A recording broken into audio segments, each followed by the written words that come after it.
কোটা আন্দোলনকে পুঁজি করে বগুড়ায় ব্যাপক তাণ্ডব চালিয়েছে দুষ্কৃতিকারীরা।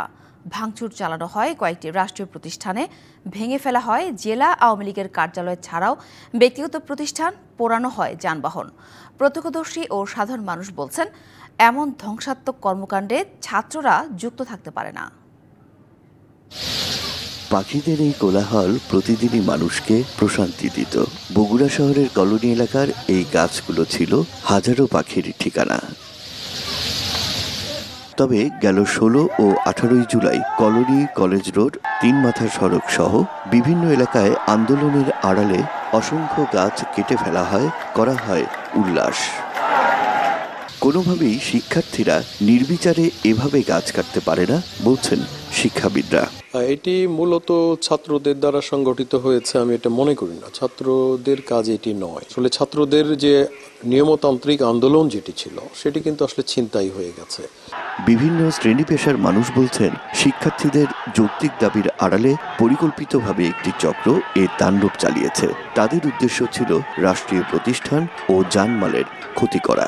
ছাত্র কখনো গাড়িতে আগুন দেওয়া বলেন বা দোকানপাট আগুন দেওয়া বলেন বা মোটরসাইকেল পুড়ে দেওয়া বলে, আমি মনে করি না যে ছাত্র সংগঠন এই ধরনের কাজ করতে পারে। কোনো একটি চক্র, কোনো একটি গোষ্ঠী পাতের যে মানুষগুলো ছিল, যাদের ছোট ছোট দোকান, এগুলো তারা ভেঙে ফেলে। 6টি মোটরসাইকেলে আমার সামনেই তারা আগুন ধরিয়ে দেয়।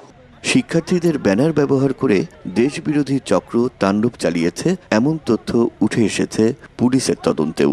আন্দোলনটা ছিল ছাত্রদের একটি তাদের দাবিকে কেন্দ্র করে আন্দোলন, শান্তিপূর্ণ আন্দোলন। যখন সহিংস দিকে চলে গিয়েছে তখন আমরা দেখতে পেয়েছি একটা গোষ্ঠী তারা একটা অনুপ্রবেশ করে এই আন্দোলনটাকে তারা তাদের নিজস্ব ফায়দা লোটার চেষ্টা করেছে। নাশকতাকারীদের চিহ্নিত করে বিচারের আওতায় আনার দাবি বগুড়াবাসীর। কাজগুলো আসলে শিক্ষার্থীরা করে না, এটা আসলে করে এর ভিতরে কিছু বাইরে বহিরাগত ঢুকে যায়। 250-টিরও বেশি ডিজাইন অপশন নিয়ে ওয়ালটন স্মার্ট ফ্রিজ, বোঝে আপনার প্রয়োজন। দেখতেছে যে ছাত্ররা নেমে গেছে, এর মধ্যে খারাপ ছেলেবেলে 2-4টা নেমে যায় দেশের ক্ষতি করার জন্য। এরা সাধারণত ছাত্রদের যে আন্দোলন সেটার মধ্যেই সীমাবদ্ধ ছিল। এটা তৃতীয় কোনো পক্ষ এই সুযোগ নিয়ে এই ধ্বংসযজ্ঞ চালায়। 16 ও 18 জুলাই বগুড়া জেলা আওয়ামী লীগ, জাসদ সহ বিভিন্ন রাজনৈতিক দলের কার্যালয়, ডাক বিভাগ, রেলওয়ে স্টেশন, ভূমি অফিস সহ বেশ কিছু সরকারি ও বেসরকারি স্থাপনায় ব্যাপক ভাঙচুর চালানো হয়। হামলায় আহত হন অন্তত 30 পুলিশ সদস্য ও 4 জন সাংবাদিক। Rakib Jewel, DBC news, Bogura.